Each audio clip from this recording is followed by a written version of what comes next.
Hello, Acho. Let's see this question. The question says, which right allows citizen to move to the court if they believe that any of their fundamental rights have been violated by the state? कौन से right के through citizens court move कर सकते हैं अगर उनको ऐसा लगता है कि स्टेट के द्वारा उनके किसी भी फंडामेंटल राइट का वायलेशन किया गया है। चलो ऑप्शंस देखते हैं। तो सबसे पहला ऑप्शन है right to freedom, second is right to constitutional remedies, c है आपका right to equality and d is right against exploitation.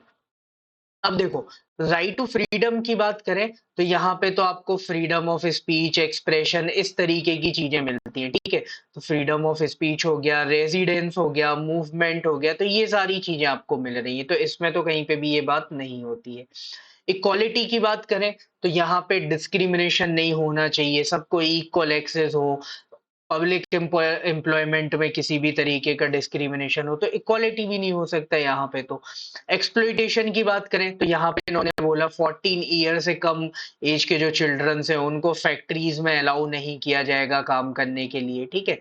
फिर इसके बाद फोर्स्ड लेबर नहीं हो सकता, ह्यूमन ट्रैफिकिंग, तो ये सारी चीजें तो नहीं है। तो बच रहा है क्या? Constitutional remedies. नाम में ही दिख रहा है कि कॉन्स्टिट्यूशन ने ही उपचार करके दिया है आपको कि अगर फंडामेंटल राइट का वॉयलेशन हो रहा है तो आप कोर्ट मूव कर सकते हो। तो अगर स्टेट के द्वारा कोई भी फंडामेंटल राइट का वॉयलेशन होता है तो उस केस में right to constitutional remedies under article 32 इसका आप यूज कर सकते हो और डायरेक्टली आप मूव कर सकते हो supreme court and high court.